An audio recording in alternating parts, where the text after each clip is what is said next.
Ongietorriak berriro ere, elkarri irakurriz dinamikako bigarren sola esaldira. Uste dut jende berria etorri dela, orduan bazpada elkarri irakurriz zertan datzan kontatuko dut berriro ere.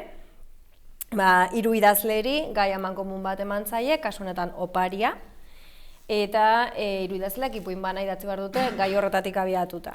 Bakoitzak hartu dezake gaia, nahi duen estutasunez edo nahi duen modu zabalean. Eta gero elkar irakurri dituzte beraien ipuinak, hortan datza dinamika, eta hemen elkartzen gara, ipuin horiei buruz eta gai horri buruz ere solastera. Orduan lehen esan bezala, helburua nik ahalik eta gutxien hitz egitea, eta zuek ahalik eta gehien. Ez dakit lehen lortu dugun edo ez, baina, saiatuko gara berriro ere. Orduan, aurkeztuko dizkizuet berriro, pixkat informazio gehiago emanez, eta pixkat Wikipedia moduan. Nerea Loiola, idazle de Barra, batez ere haur eta gazte literaturan, esan genezake azken aldian aditua dela edo espezializatu dela, naiz eta helduentzako ere idazten duen. Liburua honitz argitaratu ditu eta literatura taldeekin bitartekari lanak ditu. Eta datorren astean bertan edo ja? Datorren astean. Datorren astean bertan Zebrak eta Bideak bere ipuin bilduma berria argitaratuko du. Eta esan beharra dago hemen aurkeztuko dugun ipuina liburu horretako narrazioetako bat dela. Irati dator esan bezala Maialenen partez, Maialenek bertso txapelketan parte hartu behar zuen gaur, eta Irati etorri da. Maialen aurkeztuko dugu pixka bat, Maialen bertsoleri soziologo eta idazle urretsuarra da, berria egunkariko iritzi artikuluak idazten ditu, eta geuretik sortuak proiektuan ere parte hartutakoa izan da, gainera Goierri beran egon zen, nahi noa bezala, aurreko deialdian. Eta Irati, filosofa da, donostikoa, berak diodenagatik ez da idazle sentitzen, baina pila bat idazten du, orduan nik esango nuke idazlea badela, baina hori bakoitzaren kontua, eta gaur egun Euskal Herriko Unibertsitatean doktoregai da. Eta Oiergian, idazle, kazetari, antzerkigile, ondo esaten da, Donostiako periferian jaioa, baina bizitza osoa horeretan, eta ja aspalditik Oiartzunen bizi dena, errotua, bere hitzetan nomada giputxia esan zenean. Nomada giputxia da. Lan kolektiboetan aditua da, Metro Kuadroka kolektiboarekin lan egiten du, kidea da, eta besteak beste. Eta poesia, antzerkia eta eleberriak idatzi eta argitaratu egin ditu. Oraingoan testu esperimental bat egin du, ze bere hitzetan lehenengo aldia da ipuin bat idazten duena, eta esperimentala izan dela berarentzako ahalegin hau, esperimentala ez den testu bat idatzi duen lehenengo aldia izan delako. Ondo. Zuek zeo zer gehitu nahi duzu, zuen aurkezpenari edo...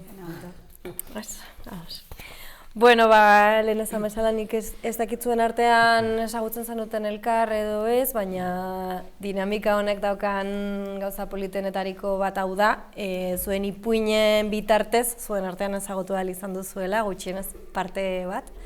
Orduan, eskatuko dizuet, bakoitzari beste baten ipuina laburtzea. Beste baten ipuina laburtzea eta aldi berean idazle horren aurkezpen moduko bat egitea bere ipuinetik abiatuta. Hor ikusitako gauzetatik abiatuta. Lehen esan bezala spoilerra egingo dugu, ados? Irakurri ez duzuenok, sentitzen dugu, baina ordutxo bat emango dugu ipuina hauei buruz hitz egiten, orduan spoilerra beharrezkoa da. Eta hori helburua da, beraiek ipuinak ezagutzea eta gure artean ere beste irakurketa bat jasotzea edo. Orduan, ondo iruditzen bazaizue, Oierrekin hasiko gara. Oierrek Maialenen ipuina aurkeztuko diguzu, mesedez? Bai. Ados. Ongietorriak hiruei, eta eskerrik asko. Eskerrik asko, hemen egote opari bada.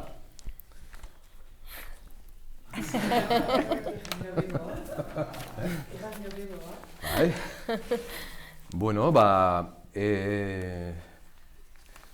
Planteatu zen dutenean, justo lehen egon gara komentatzen, planteatu zen dutenean beste norbaiten ipuin bat laburtzea, ematen du oso gauza simplea, baina era berean batean konturatzen zara ez dela simplea, ez? Eta orduri jartzen zaitu momentu batean. Nola laburtzen da ipuin bat, ez? Argumentua laburtzen da, zure sentsazioak laburtzen dira, interpretatu duzun guztia laburtzen da, zer da laburpen bat, ez? Maialenen ipuinari dagokionez, nik esango nuke pelikula baten sinopsia izango balitz, dagoela kuadrilla baten bizipen bat, zeinean bertatik ateratako, bertako kide batek beste kuadrilla bateko norbaitekin bikotea osatu du eta etxe bat hartzen dute eta zustean hartuta pixka besteak gonbidatzen dituzte, esan dezagun, inaugurazio batera edo aurkezpen batera eta hori izango litzateke pelikularen abiapuntua, sinopsia, noski imaginatuko duzuenez, askoz gehiago da azpitik datorrena eta spoilerrarena aipatu duzunez, nik esango nuke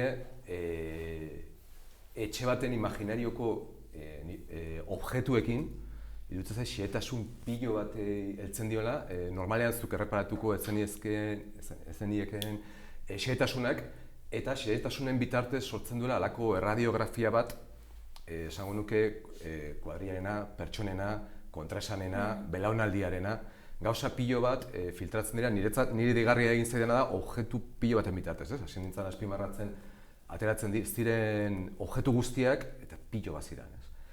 Eta noski, hor, hasten dira saleratzen, batez ere kontraesanak, etxea bera zer den, gaur egun etxe bat erostea, etxe bat opari jasotzea, agian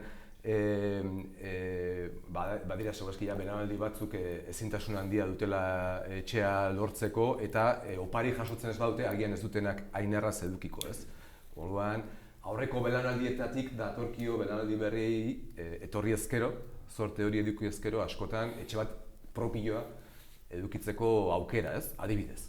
Eta hori bezala asko dira asaleratzen diren kontraesanak, ez? Eta, esango duke, ironia handi zidatzetako eta kasu batzuetan humorez ipuin badela eta badera nolabaiteko ispilu bat ere, ez? Irakurtzen duzun neurrian, juten zara zure buruare hor ikusten eta ezakit balio duen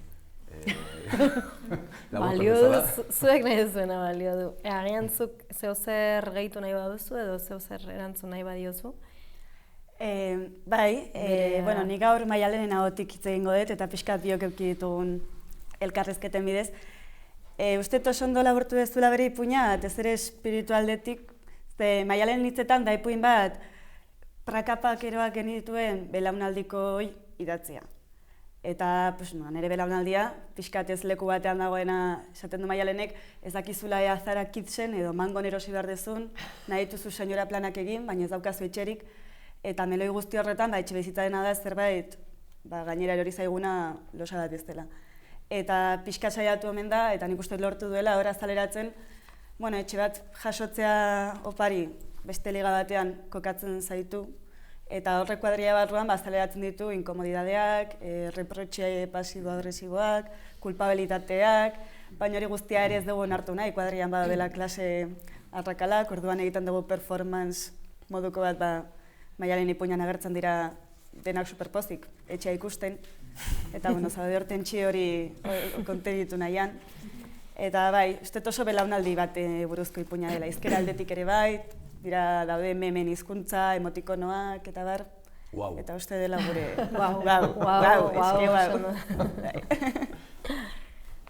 Ados, oso ondo igual iratikzuk hitza daukazunez orain, zuk nerearen ipuina laburtuko diguzu, mesedez? Bale. Maialen eta bioi izugarri gustatu zaigun ipuin bada, irudituz eta ipuin bat zinematografikoa, gure iruditz. Eta hori esaten dugu, kontatzen du, abiatzen da komisaldegi bateko interrogatorio moduko batean, eta kontua da protagonista dagoela galdeketa bat egiten ari zaiote, galdeketa batean dago, eta konturatzen zara dela bere alabaren kustodia, jokoan dagoen galdeketa bat. Eta orduan galdeketa horren arira, enteratzen zera, alabarekin joan zela herri batera, modu nahiko ieskor batean, ez zaiola jun oso ondo, topatu ditula hainbat gizon, bikotea, beste batzuk bizitza izorratu diotela deixente, eta horrekutik joa kontatzen emakumeon historia amatasunarekin, kulparekin, eta bar, eta uste opariaren elementua, guk egin dagoen interpretazioa, esaten da normalean umeak direla opari bat, eta opari bat da zerbait eskertu behar dizuna. Eta hemen dago buelta bat, ze aldete egin spoiler, ze dago jokoan kustodia, eta emakumeonek printzipioz ez du alabaren kustodia berreskuratu nahi. Eta orduan uste iruditu zego gori, umeak opari bestela hartzen diren ideia horri, beste buelta oso inteligente bat ematen zaiola ipuin horretan. Eta bueno, hori, thriller badukaz zerbait misteriotik, egon gera tentsioan, amaieran izan da como, guau. Hori ez dakit hona txarra. No, protagonistak egiten du guau, gure iruditu zain niri, eta guk ere egin dugu. Eta, agertzen diren gaiak, kontatzen du zer egitatek eraman duten egoera hortara. Baina hor daude gizonekiko harremanak, feminitatearen forma pila bat, epaitua sentitzarena, kulparena, eta bar. Eta, da oso ipuin inteligentea deitu diogu. Zuk zer gaitu nahi bazu? Ez, eskerrik asko. Bai, egia da, proposatu ziatenean hemen parte hartzeko, justo ipuin liburu bat idazten nahi nintzen, eta lehendabiziko gauza esan, ezin nun beste ipuin bat aparte idatzi buktegi jaialdirako, eta orduan ere lan izan zen, opari kontu honekin buruan ditudan gauzetatik zerbaitek enkajatu dezake, eta berehala konturatu nintzen, protagonista honek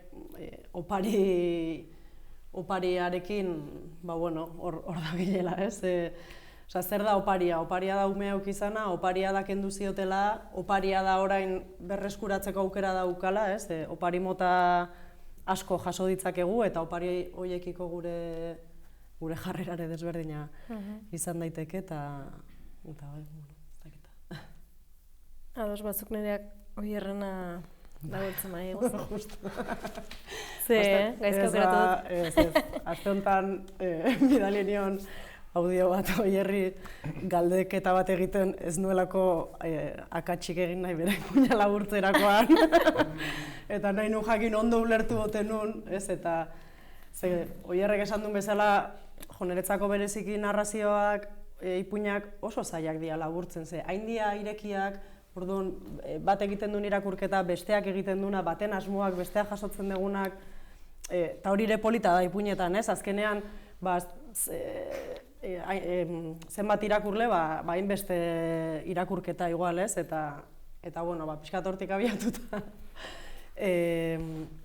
Ipuina hasita berehala, irakurleak daki lan istripu bat gertatu dela, eta lan istripu horren ondorioz, pertsona bat hilatu batetik erori dela, eta hil egin dela, ez?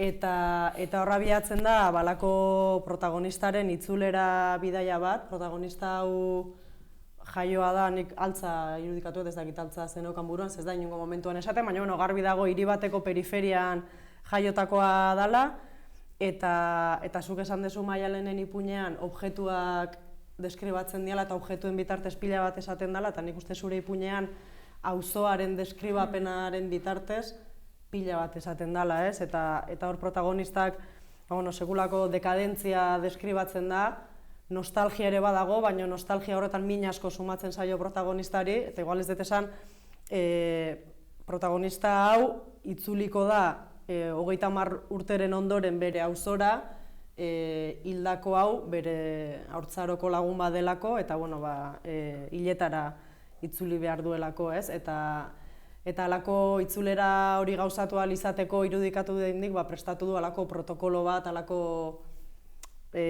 bisitatu beharreko tokien segida bat, eta darama berekin opari bat, darama berekin kaja txuri bat, ez dakegula zer dagoen kaja horretan. Eta orduan bisitatzen ditu bere auzoko leku desberdinak, bisita horien bitartez pixkat irudikatu dezakegu baita ere bere haurtzaroa nolakoa izan zen, ze garaitan izan zen bera haur, horrek esan nahi duen guztiarekin, dakigu baita ere etxean ez zuela batere egoera erresa izan, nik tratu txarrak ulertzen ditut hor. Eta momentu batean iristen da hildako lagunaren etxera. Eta hor irudi hori loreak, hauetako hiletako koronak, merkeak, gartzen dela merke xurrekoak dirala, eta bere asmoa zen oparia han ustea, bere lagunari, hildako lagunari egin behar zion opari hori han ustea, baina errudun sentitzen da, ze konturatzen da, opari hori ez dela bere lagunak behar zuen zerbait, baizik eta berak behar zuen zerbait, edo olako zerbait ulertu denik, eta orduan ez duan usten.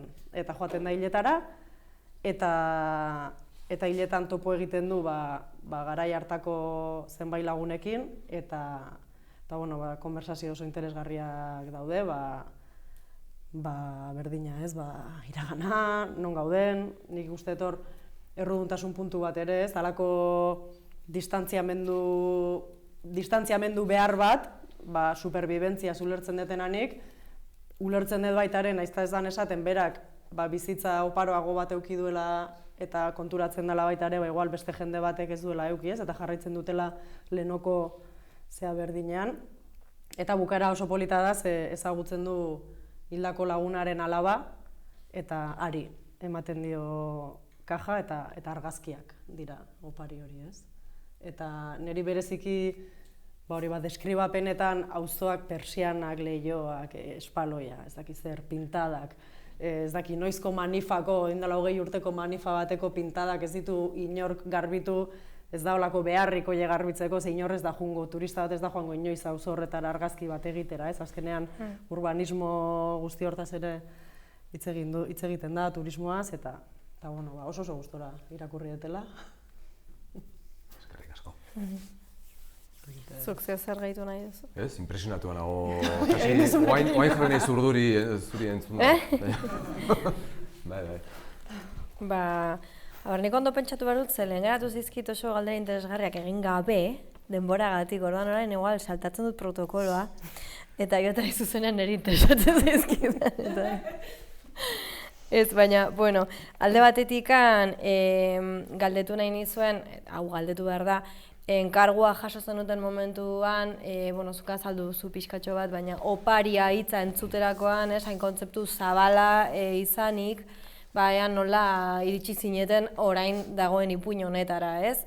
Zein izan zen prozesua ideia hau topatzeko eta ipuin hau garatzeko, eta batez ere besteen irakurtzerakoan, zer sentitu duzuen, ikusterakoan kontzeptu berdinetik ze gauza ezberdinak atera daitezken, hori oso interesgarria, niri oso interesgarria iruditu zaitzuen ipuinak irakurtzerakoan, beste solasaldian bezala, ez?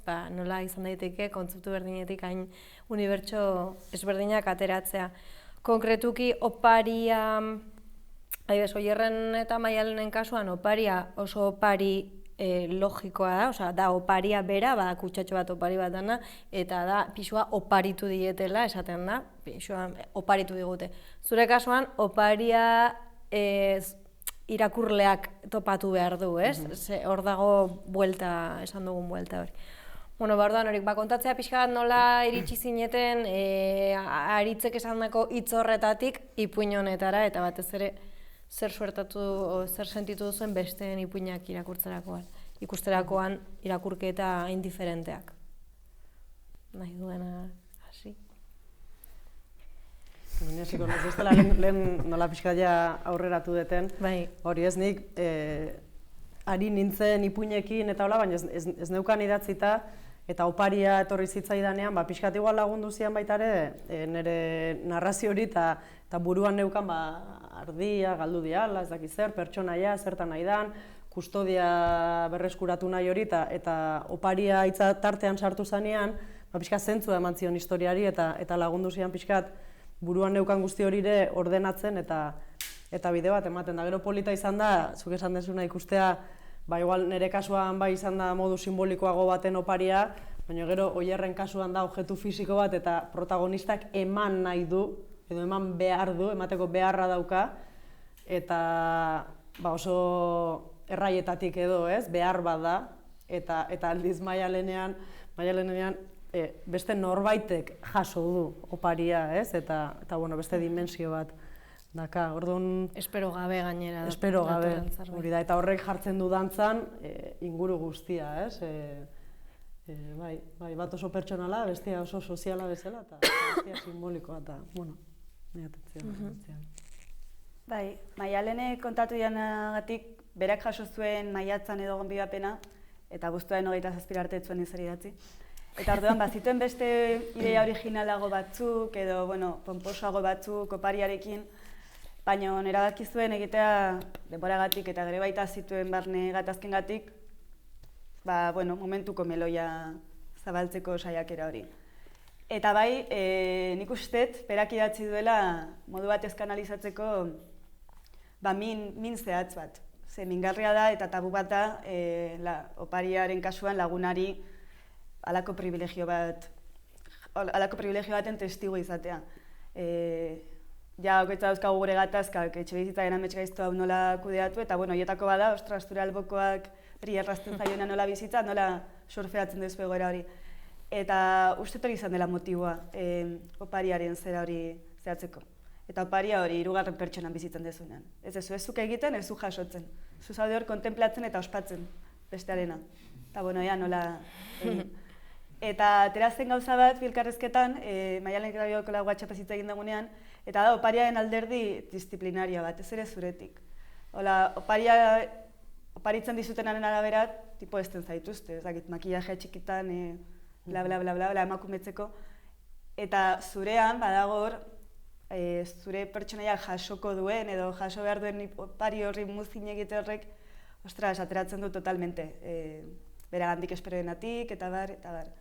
Eta gero zurean ere ateratzen hori, disziplina bandutik, erruduntasun sentsazioarekin. Protagonistak egoari ez dio kasorik egin urte askotan, eta goz horretan, eta egiten dio opari bat, gainera gero kontratzen dena egoaia ez duela ezertako balioko, baina pixkat bere hausikia gestionatzeko modutik, ritual hori, ez horretan egote hori. Eta bai, jun ginen horrela, disiplinaren mobidaraino, baina hori ekarri zegoen opariaren ideiak zuek irakurriala. Bai, bueno, lehenengo galdera zen idazterakoan, ez? Eta jasotzeakoan enkargua. Egia esan, igual da antzerkian gabiltzalako, baina niri ez zait hain arraroa egiten, edo zein gauza hartu eta improvisazioak egitea, ez? Gai baten inguruan eta materialak sortzea. Orduan zentzu horretan, oparia ondo zegoen, ez azitekeen beste edozein ere, eta ariketa polita zan heltzea, ez? Gero, bueno, nik erdi txantxetan esan izun testu esperimentalarena eta ondo ekarri dezun bezala, baina, bueno, neure batean bazan hori niretzat sentipena. Hau da, askotan egon naiz idazketa tailerretan eta askotan begiratu diegu ipuinen egitura klasikoei edo ohikoei eta hoien apurketei, hor egotean delako askotan interesgarria, baina bueno, apurketa daudenean ere egon behar da egitura aurretik nolabait esateko, eta gidoigintzarekin batez ere zinematografikoa eta asko lotzen nuen, eta nire buruari jarri nion erronka zen txisterik gabeko eta absurdorik gabeko eta zerbait idaztea, eta ikaragarri kostatu zait.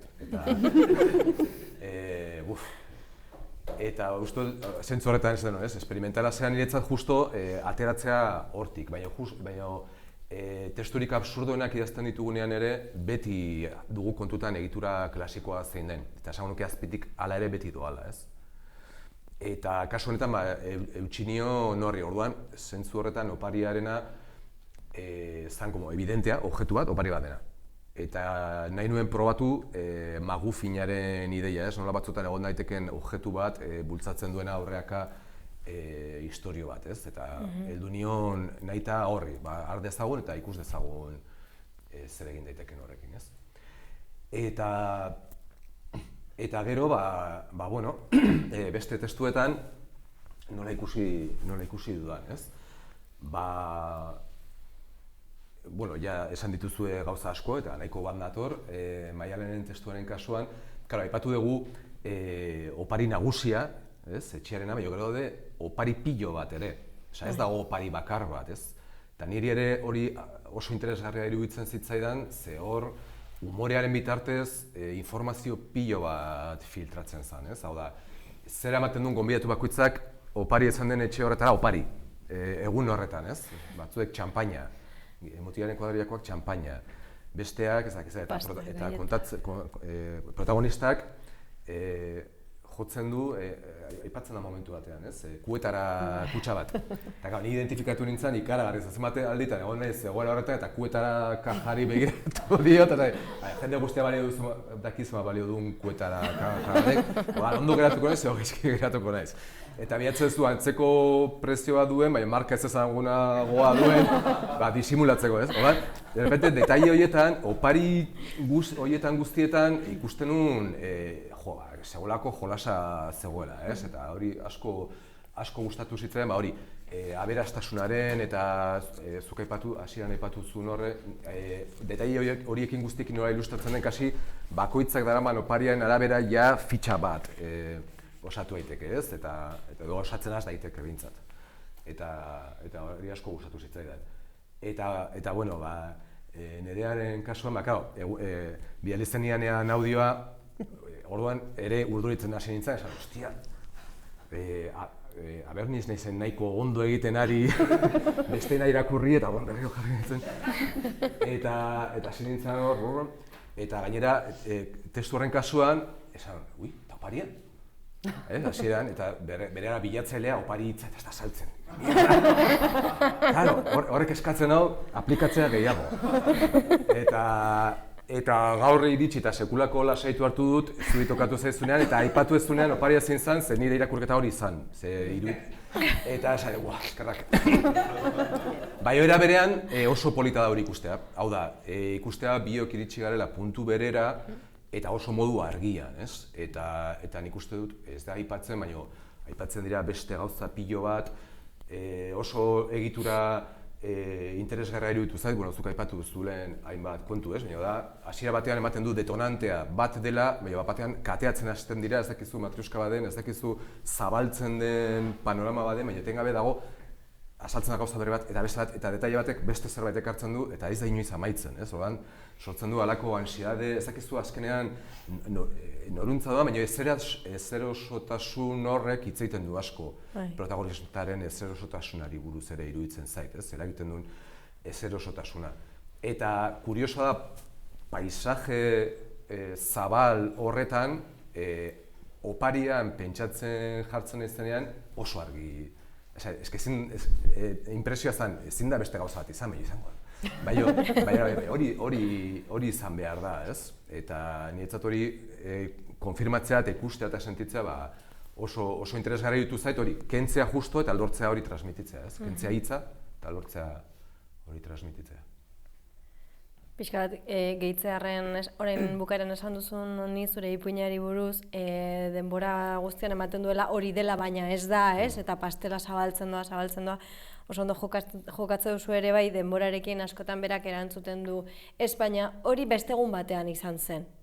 Punto. Eta jarraitzen du aurrekoarekin esan du, zer izan zen beste egun batean da. Denbora guztian zaude lotuta, ulertzea zer gertatu den da nola gertatu den. Eta horren harira, eta lotuta ere zuk esan duzunarekin, bakoitzak daraman opariarekin ja izaerak eta oso ukigarriak egin daudela, ez, Maialenen ipuinean adibidez. Niri oso interesgarria iruditu zait, protagonistak ez diren pertsonaiei eman diezuen lekua denek. Zeren, adibidez, Maialenen kasuan, kuadrillako bakoitzaren izaera oso argi geratzen da eta bakoitzak 2-4 hitz esaten ditu gehienez, edo ez ditu ez da esaten, ez dira. Eta hala ere ikusten duzu kuadrillaren egitura zein den, zer rola daukan bakoitzak kuadrilla barruan, nola manejatzen diren, ez? Izenekin ere lortzen du pluralidade, kuadrilla plural bat, batez ere Jaizaren pertsonaia oso ondo marraztua dago. Oierren kasuan oso interesgarriak dira, hau Maialenen hitzak dira, 3. lerroko lagunak. oso polita iruditu zitzaiten, 3. lerroko lagunak, ez? Urtean behin ikusten dituzun txikitako lagun horiek. Urte osoan ez daukazu inolako kontakturik beraiekin, baina nolabait zure bizitzaren parte dira, ez? Eta erlazio hori oso berezia da. Oso berezia, oso konkretua, eta zure bigarren mailako pertsonai horiek oso gutxi agertzen dira, batzuk bestatu baino gehiago, baino hala ere oso ondo marraztuta dago beraien arteko harremana zein zen edo zein izan zen, zeinekin daukan afinitate gehiago, zeinekin daukan kariño gehiago, naiz eta ez diran ez da hitz egiten, ja. Ez? Eta zure kasuan ere bai, Xebe, Iñaki, Trini, umea ere bai, ama bera, ama ez da gertzen, eta amari buruz gauza pila badakizkigu. Pues hori, iruditu zaidala oso ondo definituak daudela pertsonai sekundario horiek oso gauza gutxirekin. Orduan, bueno, galdera da, aldez aurretik definitzen dituzue pertsonaien izaerak, pertsonaien, orain irati bezala, adibezuk idazten duzunean, porque igual hau ez dakizu Maialenen kasua, baina zuek idazterakoan egiten duzu hola nola baiteko pertsonaiaren fitxak, badakizu ez pertsonaiak agertuko diren, edo agertzen doaz idazten zoazten bitartean, edo eraikitzen bai joaz beraiek bakarrik, edo nola izaten da zuen kasuan? Nik esan bezala niretzat gauza berria da, horrela idaztea, baina era berean beti esan ez oso frikia aztertzearen gidoiak, oso zinemazalea naiz ere, eta akordatzen naiz, antzerkia egiten dut, baina ez dut inoiz nire burua aktoretzat izan, baina pentsatzen duenean, eta bukatzen bat aktore izaten, beti pentsatzen duen gustatuko litzatekeela bigarren mailako aktore izan. Hau da, askotan pelikuletan personajearik interesgarrienak iruditzen zitzaizkiala bazterrean zeudenak, protagonismo gutxiago zeudenak, baina agian egileek askatasun gehiago daukatenak marrazteko. Ez daukatena historia osoaren pixua eta barrez. Eta uste dut, instintiboki nahiko barneratua daukadala hori. Baina, kasu honetan, idazterakoan gehiago zailago egin zitzaidan. Askoz, uste dut, denbora gehien pasa nuena idazten izan zela, parte batetik aurrea hasten dira saltzen personaia horiek, eta zailena egin zitzaidan hori idaztea, asko kendu behar nuelako historiaren zerbitzura egon zitezen.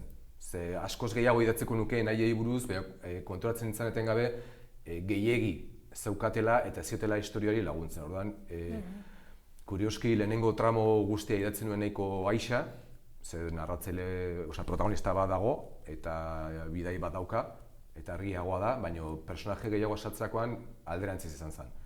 Nola kendu, gera dadin justo behar dena bere funtzioa betetzeko, ez? Eta, bueno, hori uste dute... Eta ala ere oso dibujatuak daude pertsonaiak, osaki hori... Eskerrik asko posten naiz. Ez da erraza. Bai, begia da. Bai, bueno, hori bera iruditzen zait interesgarria dela, ez? Hain zuzen ere, horrelako personajeak, baldin badaude historio baten zerbitzua normalean, iruditzen zait oso garbiak daudelako izan daitekela, ez? Baina orduan oso... Ez dakit, bueno, igual zuek jakingo duzue gehiago, baina... Hor, konturatzen ez, klabea zela kentzea. Zenbat, nahikoa kentzea funtzionatuz ezaten. Eta, bueno, hori interesgarria ditu zait. Bai, zure pertsonaien arira, Maialenek azpimarratu zuen eta niri ere izugarri gustatu zitzaidan 3. lerroko pertsonaia horiena. Eta gainera kontatzen du pixkat, pertsonaia horiekin daukan erlazioa da pixkat, bai opariarekin eta bai oroimenekin protagonistak duena, dela ez dakila non kolokatu. Osea, nola harreman du, hori bere hiletara bazoaz, baina berarekin oporretan ez, nipa, bere hizkuntzara igual ere ez, nola non kolokatu behar duzu pertsona hori. Eta zure pertsonaia protagonista da bildin, txikitako oroitzapenak non kolokatu, ja itxita dauden lokalekin non gelitu diren orko oroitzapenak, oparia bera ere ez daki non utzi. Eta uste, bai, oso ondo bote dut ez beraien funtzioaz, esplikatzen dute historiaren muina dela ezin itzuli edo ezin jarri bat. Eta Maialenen kasuan, ez dakit nola idazten dituen pertsonaiak, baina egin ditugu idazketa tailer batzu batera, eta bai esan izan degula, importantena dela pertsonaiek gauzak egitea.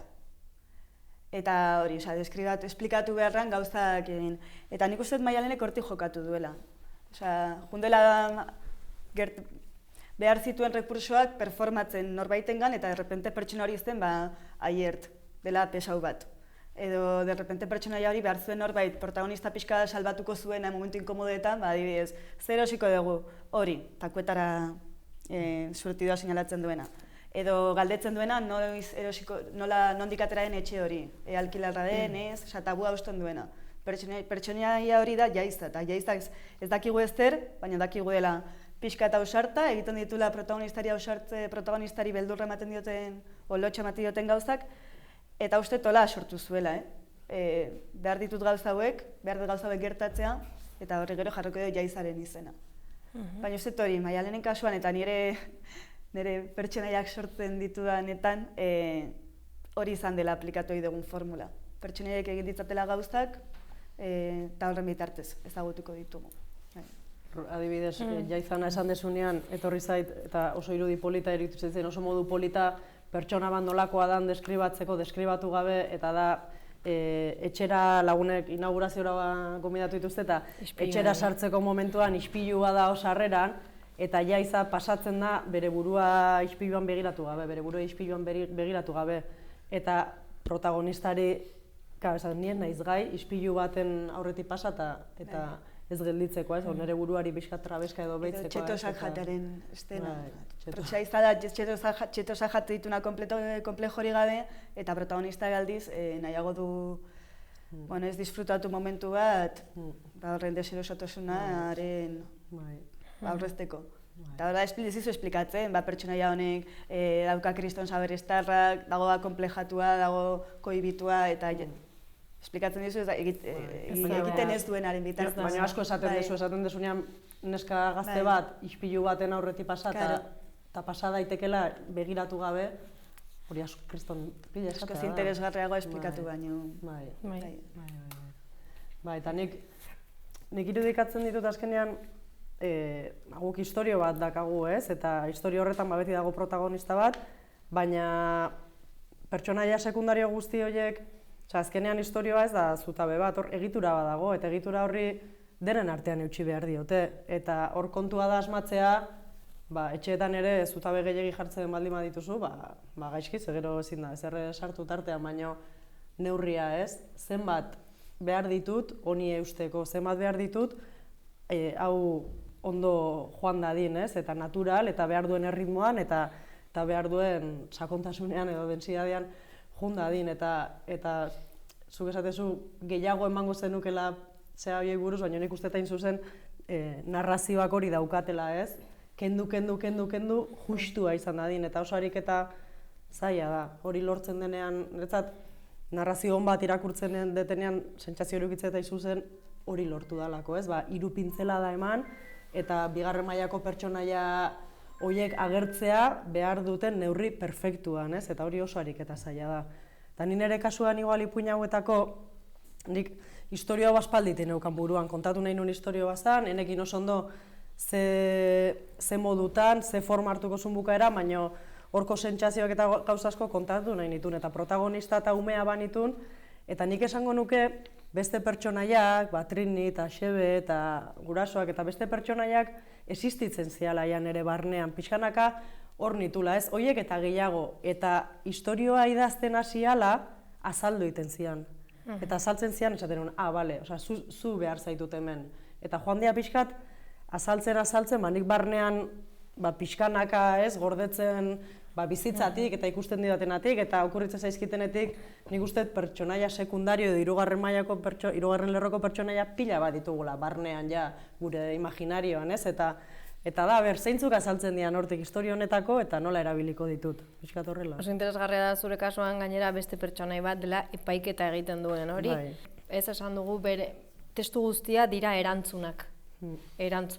Eta galderak ez dira agertzen. Esan behar dut, egitura hori adibidez da nik asmatutako zerbait, irakurri nun Como Bestias izeneko Las Afuerasen argitaletxeko liburu bat, eta nenbilenean nire historioa oso ondo jakin gabe ze forma emango nion, Como Bestias liburuan ikusi nun beste formatu baten eta beste historia bat, baina bueno, egitura hori izan. Eta Irene pertsonaia Solarena desberdinak zian, bueno, baita ere.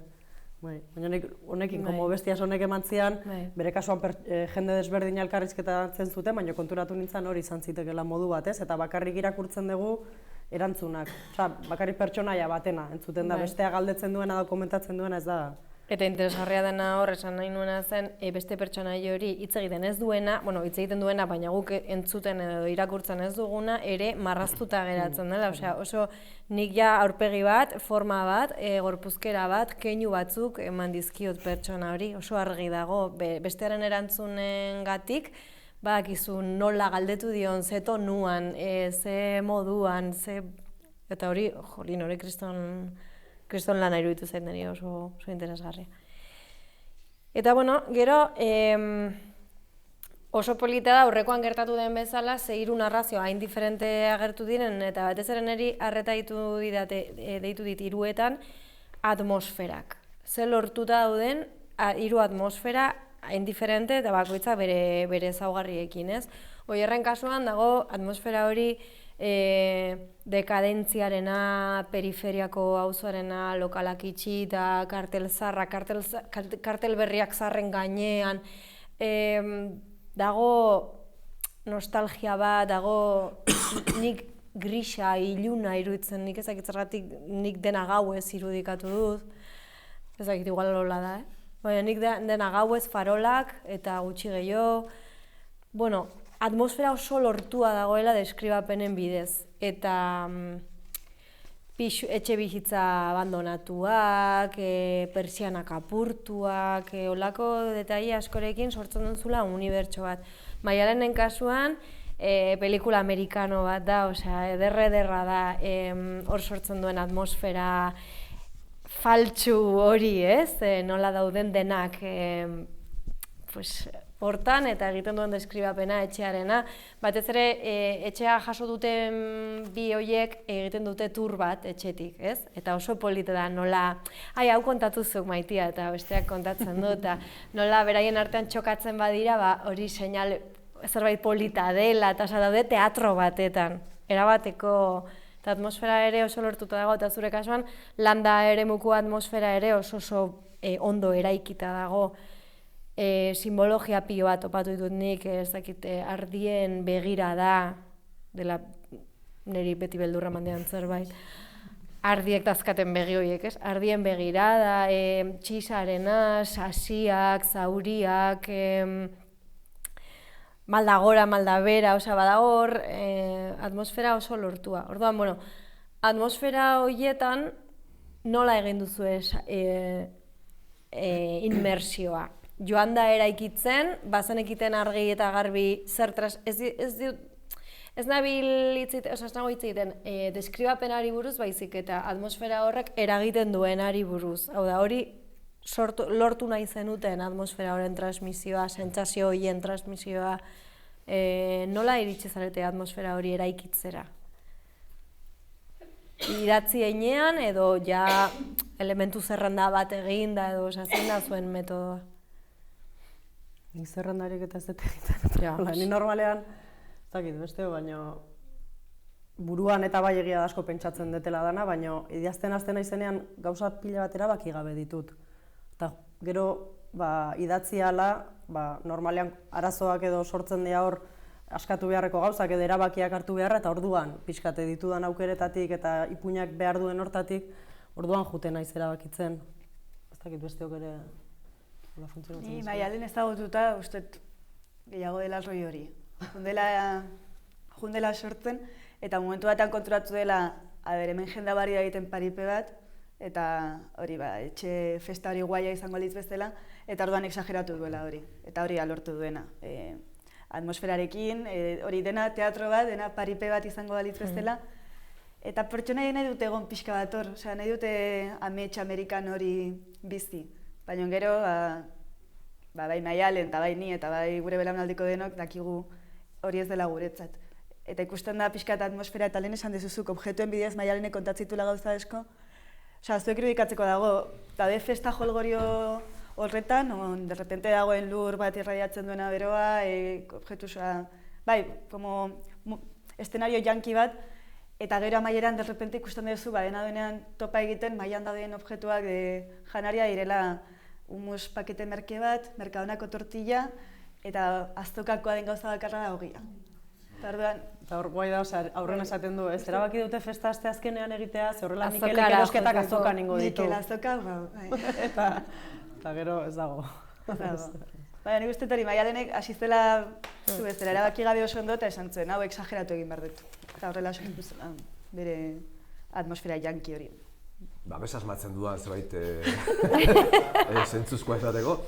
Erantzun gabe gara daiteke ere, bai. Bai, ez dakit. Lagundu zaitzak eta okurretzen, nahi kontrastea hitza etortze zait, zure zean, ez dakit hola. Guri igandea. Zer esan duzu egite? Guri igandea. Igandea, niri gaua. Farolak. Guai ongo esan, ja, horrela. Que guai, ez dakit, ni ohituta nago vomitatzen, hau da, eta vomitatzen, imaginatzen beti idatziko ez duzun partea, antzerkian. Gehiegi pentsatu gabe idazten, oso tripetatik, eta hori idazten duanean, eta ez denean testua sortzen txegu lokalean, ez? Eta atmosferak beti daude buruan, osea, ez dago deskribapenik. Eta justo gogoan neukan deskribapenetan murgiltzeko. Zeda, normalean, iruditzen zaidela mundu apasionante deskribapenena. Eta eskapatzen zait. Eta hor dago askotan narrazioa, ez? Narrazioaren parte oso eder bat. Eta ez dut atmosfera hitzaren kontzientziarik eduki.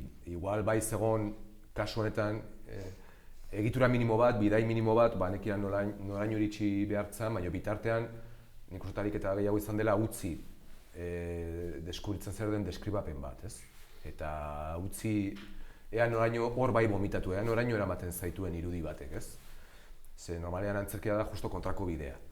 Eta iruditzen zait oso arte ederra eta zaila, oantxe bertan beste narrazioa dideztea emate buf, gauza bakoitzak ze artea daukan, ez? Bide bakoitzak, teknika bakoitzak, eta nik atmosferan ideia lotuko nuke asko deskribapenen magiari, ez? Edo horretan murgiltzen saiatzeari. Deskribapenetan ere erabakitzen duzu zer deskribituta, zer ez. Pertsoneak egiten duen bide horretan gauza gehiago egongo dira eta gauza gehiago ikusiko ditu, baina zuk aipatzen dituzunak ematen du sentsazioa eta seguro oso ondo aukeratuta daude eta denak doaz lerro berean, denak doaz nostalgia, oroitzapenak, baina oroitzapen gogorrak, mina, dekadentzia, itxiera hori, gainera hileta batera doa, osea, dena oso lotuta dijoa, eta oso ondo eramaten zaitu giro horretara, osea, barrutik ere. Bai, ez dakit zuek nola bizi duzuen hori, ez? Baina niretzat bada hor permititzea egoten, ere deskuritzen dituzu espero zituzun gauzak, ez? Hau da, ez dago dena planifikatua, deskribapen bat egiten zarela, konstiente zanaren, behin sartzen zarela, aurretik pentsatu ez zenitun detaiak ateratzen zaizkizu, ez? Eta horrek ematen dizu bide berri bat era berean, ez?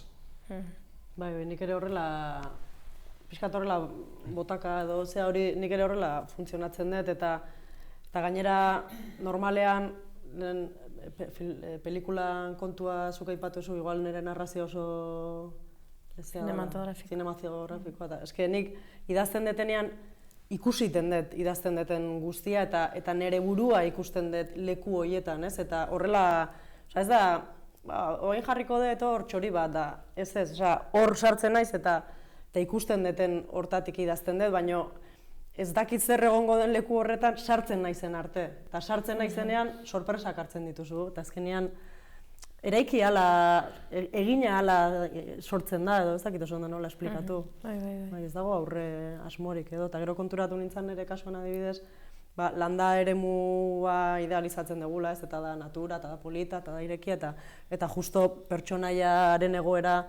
bueno, ez, kontrakoa izan daitekela momentu baten eta idealizazio hortatik egiten du ies jara, ez, suposatzen da hobeto egotera, baino ez, eta konturatu nintzen gero, ia bukatuta zegoenean, botaka egin ondoan, esatezu, bueno, zeatera ba hemen, ez, eta honekin zein dezaket, zerbait egin dezaket, aurreneko galdera, eta gero, zein dezaket, eta orduan hasten zea erreskatatzen, eta pulitzen, ez? Bai, interesgarria da, esan du, sistema asko daude eta modu askotan egin daitezke, eta nik ezakit Oier zure idazketa tailerran izan zen edo beste batetan, baina erakutsi ziguten zerrenda sentsorialak egitea. Zurekin izan zen? Bueno. Leku batera joan, benetan zu leku batera joan eta zerrendatu soinuak, usainak, ikusten dituzunak eta ukitzen dituzunak. Eta zerrenda horiek hor gorde. Eta orduan gero ederra da narrazioak idazten ari zaren bitartean zerrenda horietara jotzea eta erreskatatzea, edo batzutan ez dituzu zer erreskatatu behar, ariketa hori egin izanagatik ja barruan dituzulako, igual normalean bururatuk ez zaizkizun soinuak edo. Eta, bueno, horregatik kuriosia da, ni ere ikasten nabilelako gaur hemen, da orduan apunteak hartzen. Eta Oier apuro batetan jarriko zaitut, baina zure pertsonaien izenen esanahia jakin nahi dugu. Zergatik izen horiek egoa, beroa, erdi? Igual ez duzu erantzun nahi, Personajeen tatik pereza gehien ematen diana da genero asignatzea eta horrei ustez ezaugarri batzuk lotu eta jastik pentsatzen zesan nahi duan horrekin beti da gauza asko inevitablea dela momentu batzuetan transmititzea, ze imaginatzen ari zea zerbait, ja dena lotza antzerkian berdin egiten dugu, normalean testuak idazten eta beti izen fantastikoa dira, Gerens eta Sprist. Osa ez lotzeko, ja asiatik hartzen dituzun erabakietan informazio pilo bat dago, eta informazio horrek normalean pereza handia ematen dit. Asimilatzeagatik sistema bat ja izarela horri ematen eta ja hasieratik ari zarela irakurlean nonbaiten jartzen ezin dezuna kontrolatu. Ze izen batek ja daukan, horrekin daukat alako rollo bat. Eta pixkat ambiguedadearen bila nabil beti nahiz eta gero uste dut gauza asko transmititzen dira modu batea edo bestea, ez? Baina behintzat informazioan beti saiatzen ez pixkat ambigua izaten. Eta euskara gainera horretarako tresna ederrak eskaintzen ditu, agian beste hizkuntza batean ez da erresa, ambiguedadea, ez? Baina hori gustatzen zait. Arreta ditu dit 3 ipuinetan, 3etan elkarrizketak idazterakoan ez dago gidoirik. Ematu tontakeri bat, baina eski geroz eta gehiago gertatzen da hori. Hau zer da, idazteko modu modernoa edo elkarrizketak ez daude gidoituak, ez? Bakoitza bere sistemak erabiltzen ditu, baina ez dago gidoirik zonen 3etan. Sin más, zergatikan, aukeratua da edo da gaur egun kontagiatzen ari garen zerbait edo? Hau ja bai ez zen atera. Maialen zergaitik egin zuen hau. Ni idea, baina ja da dagoela bastante modan, hain pentsatzen... Eske modan dago horregatik ez. Gauzak erabiltzen da. Maialenenak bai eskatzen zion arintasuna eta gure belaunaldiko bastante millennial eta zetade baita gauza horiek saltatzea. Ez dakit hori den esplikazioa, baina gara gure referente de xentek egiten dutela hori, igual horregatik. Nik usten dut gaur egun ikusten dela, ez? Eta adibidez, nik denbora guztian pertsonaia bat lehenengo pertsonan da zerbait iraganean, orainaldian, baina gero historiaren beste parte batean da iraganean gertatu zen zerbait kontatzen. Eta iragan horretan dialogoak daude. Eta orduan erabaki behar nun, marratxoa jarri kasu horretan edo ez, baina iruditzen zitzaiten marratxoa jarri eta galdu iten zula pixkat ze geruzatan geunden eta pixkat despistatu intzezakela. Orduan, hasieran hasi nintzen baita ere zeharkako dialogoak sortzen, baina gehiegi komplikatzen zuen eta orduan esan, dialogo zuzenak, baina gidoiri gabe txertatuko ditut kontakizunaren barruan, eta nire kasuan izan zen erabaki kontziente bat eta tekniko bat, nire ustez egiturak eta gehien bat nola ulermen aldetik ere ez dago dana oso garbi esplikatuta, nahi nun jendeak ulertzea benetan ze kontatu nahi nun, izan zen erabaki tekniko bat hori bermatzeko, nire kasuan.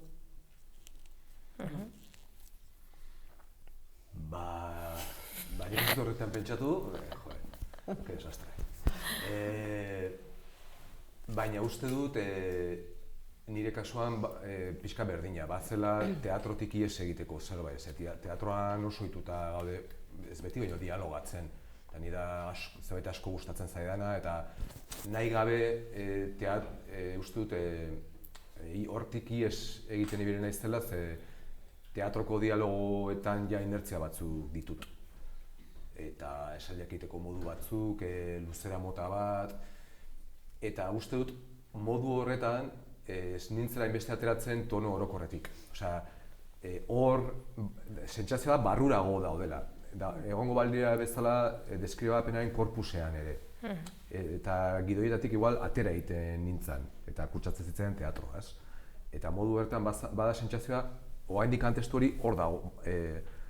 Paragrafo sistema baten barruan dagoela, ez? Edo, iruditzen zait, tonoa ez zitzaiela juten eskuetatik. Hor bat zegoela horako intuizio bat, edo... Kuriosoa da, ze denak dauzkazu zuen arrazoiak, baina egia da gaur egun horrela idazten dela, geroz eta gehiago, ez? Orduan zerbait dago ere bai hor, eraman gaituela horretara, eta ez dakit oso ondo zer den, abiadura kontua edo... ezakit, baina, interesgarria iruditu zait. Eta gero, Gorka Aresek behin esan zigun idaztea ahotsa aukeratzea dela. Hola esan zuen. Nork kontatuko duen historia batzuetan, badaukagu historia oso argia, baina aukeratu behar dugu, erabaki behar dugu, hirugarren pertsonan, lehenengo pertsonan, bigarren pertsonan nola kontatuko dugun, ez? Eta kasu honetan, hiruok aukeratu duzue lehenengo pertsonan kontatzea, kontzienteki egin duzu hor, ez zure kasua, zure hirugarren pertsonan da. Hirugarrengoan da. Ai, hanka sartu behar nuen goiz osoan, noiz bait. Bai, hirugarren pertsonan eta zuenan lehenengo pertsonan, eta hori erabaki kontziente bat izan da? Edo naturalki atera zaizue hola idaztea? Hola kontatzea historio hori? Nire kasuan bai izan zen kontzientea eta berriz ere berdinagatik. Bai poesian, bai antzerkian askoz ohituagoa nago lehenengo pertsona super sartuta daukat. Orduan, ni bai hori hartu nuen ariketa bezala hortik ihes egitea beste behin ere, eta ikustea nora eramaten ninduen, ez? Eta egia da asko idazterakoan perspektiba asko aldatzen dela. Eta nire kasuan bai izan zen kontzientea, zentzu horretan. Hau ere ez nian galdetu Maialen.